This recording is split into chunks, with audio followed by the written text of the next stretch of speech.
warahmatullahi wabarakatuh. Hari ini Ibu akan membahas kunci jawaban dari tugas yang pertama yang sudah Ibu berikan waktu hari Selasa minggu kemarin ya.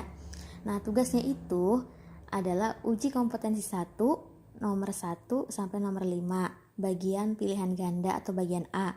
Dan masih uji kompetensi 1 tapi bagian B, isian singkat nomor 1 sampai nomor 5.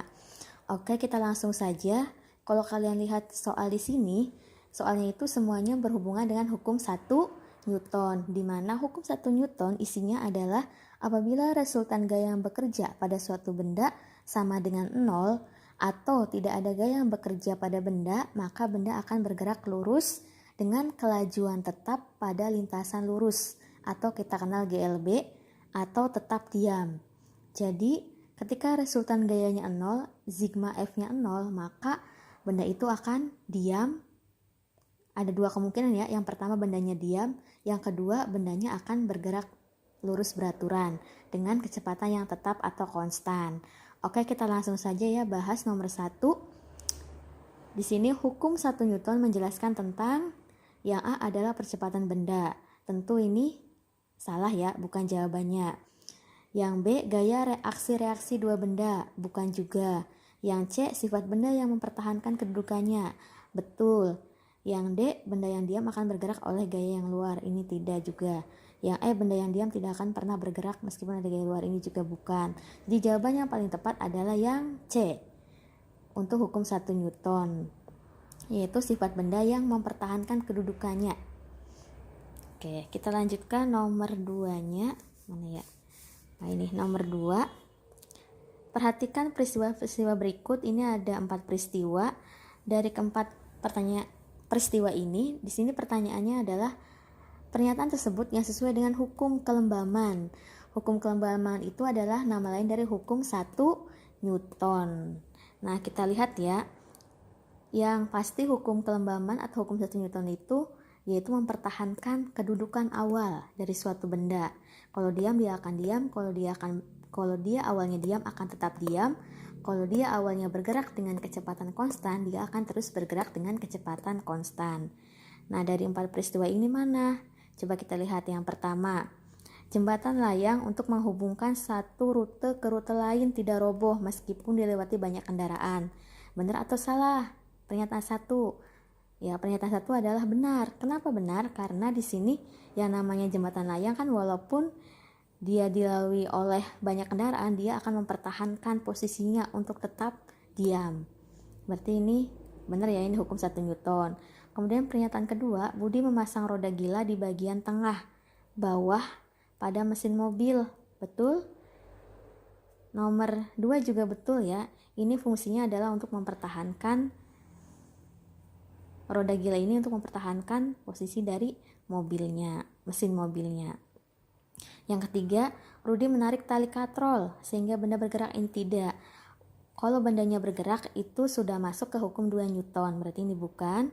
Yang keempat, seorang atlet mengangkat beban besi ke atas saat latihan, ini juga bukan. Jadi jawaban yang tepat adalah 1 dan 2. Oke, berarti A ya. Kita lanjutkan nomor 3. Di sini ada tabel. Data dalam tabel berikut untuk menjawab soal nomor 3 dan 4.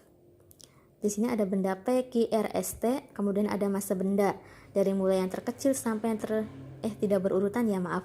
Yang P 10 kg, yang Q 40 kg, yang R 24 kg, yang S 32 kg, yang T 15 kg. Nah, soal yang ketiga, nomor 3. Berdasarkan hukum kelembaman, benda yang paling sulit digerakkan adalah, ingat hukum kelembaman atau hukum 1 Newton itu semakin besar massa bendanya maka benda itu akan semakin sulit bergerak. Makanya hukum 1 Newton itu disebut juga hukum 1 kelembaman atau hukum kemalasan. Jadi malas gitu, malas untuk bergerak, malas untuk move on ya. Kita jangan seperti itu ya. Kita harus tetap bergerak. Kita harus tetap terus belajar. Pokoknya hilangkan rasa malas itu. Nah, makanya di sini semakin besar massanya akan semakin sulit digerakkan. Mana yang paling dari tabel di sini yang paling besar massanya? Kita lihat di sini ada 40 kg paling besar, berarti itu ada Q. Berarti jawabannya adalah B. Oke, selanjutnya masih berdasarkan data dalam tabel, kesimpulan yang dapat diambil. Nah, kesimpulannya kita harus perhatikan satu-satu. Yang A, benda P paling sulit digerakkan. Kalau benda P paling sulit, itu artinya benda P harus memiliki massa paling besar. Sedangkan di sini benda P massanya 10, masih ada yang lebih besar. Berarti yang pilihan A adalah salah. Kemudian yang B, benda S lebih sulit digerakkan daripada benda Q.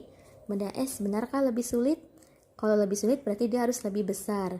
Benda S lebih sulit daripada benda Q. Apakah massa S lebih besar daripada massa Q? Ternyata tidak. Kebalik ya, justru Q lebih besar. Berarti yang B juga salah. Yang C, benda R lebih mudah digerakkan daripada benda Q. Berarti kalau lebih mudah artinya massa R itu lebih kecil daripada Q. Apakah betul massa R lebih kecil daripada Q? R masanya 24 kg, Q masanya 40 kg. Berarti ini betul. Jadi jawabannya adalah C. Untuk nomor 4. Yang terakhir nomor 5, Anton belajar menyetir mobil di lapangan bersama instrukturnya. Pada saat Anton menginjak pedal gasnya, reaksi tubuh Anton bersama instrukturnya adalah bagaimana? Jadi di sini harus hati-hati sekali menjawabnya ya. Di sini ingat ketika Anton itu sedang menyetir mobil sama instrukturnya, kan ketika menyetir itu dia posisinya terdorong ke depan ya, maksudnya lagi jalan ke depan. Nah, ketika tiba-tiba gasnya diinjak, otomatis kan gas diinjak itu mobilnya akan berhenti ya, atau mengurangi kecepatan. Nah, bagaimana reaksi tubuhnya? Tentunya Anton sama instrukturnya ini akan mempertahankan posisinya. Berarti artinya di situ Anton akan terdorong ke belakang. Anton bersama instrukturnya ya akan terdorong ke belakang. Jadi ini jawabannya adalah C. Ini sesuai dengan hukum 1 Newton. Nah, soal berikutnya yang bagian B itu isian singkat, ada 5 soal. Nomor 1, istilah lain dari hukum 1 Newton adalah titik-titik. Kalau kalian sudah baca modulnya, sudah belajar dari video, insya Allah kalian bisa jawab. Jawabannya adalah hukum kelembaman. Nomor 2, resultan gaya yang bekerja pada benda sama dengan 0. Artinya kecepatan gerak benda akan, nah ini resultan gayanya adalah 0. Berarti kecepatan bendanya akan konstan atau disebutnya selalu konstan. Yang ketiga, kelembaman inersia suatu benda dipengaruhi oleh massa benda. Karena semakin besar massanya maka akan semakin sulit untuk bergerak. Yang nomor 4, sebuah balok bergerak dengan kecepatan konstan. Ketika diberi beberapa gaya tetapi menghasilkan resultan gaya sama dengan 0. Akibatnya balok tersebut akan, ini hati-hati dengan nomor 4 karena Ibu cek dari jawaban kalian itu masih banyak yang keliru ya. Di sini perhatikan, di sini ada sebuah balok bergerak dengan kecepatan konstan. Baloknya awalnya bergerak dengan kecepatan konstan ketika diberi beberapa gaya, tetapi menghasilkan resultan gaya sama dengan 0. Walaupun kecepatannya konstan, resultan gayanya adalah 0. Maka akibatnya balok tersebut akan ya tetap bergerak dengan kecepatan konstan atau tetap. Jawabannya hanya ini, tidak berarti balok itu diam, tidak. Karena awalnya balok itu bergerak dengan kecepatan konstan, maka seterusnya dia akan konstan gerakannya. Ya, asalkan resultan gayanya 0.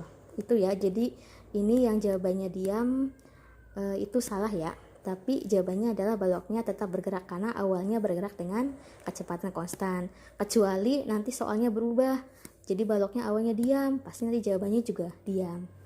Oke, yang soal nomor 5 atau yang terakhir, dua badak yang memiliki massa berbeda saling beradu dorong dengan gaya sama besar. Akibatnya kedua badak ini walaupun massanya berbeda, karena kan massa itu untuk mempertahankan posisi, massanya berbeda itu. Tapi kalau gaya dorongnya sama, ya tetap aja kedua badak itu akan tidak bergerak atau tidak bergeser, tidak berubah posisinya, tetap di situ walaupun saling beradu dorong. Ya, karena gayanya sama besar. Oke, sampai di sini paham ya hukum 1 Newton. Terima kasih, semoga bermanfaat. Wassalamualaikum warahmatullahi wabarakatuh.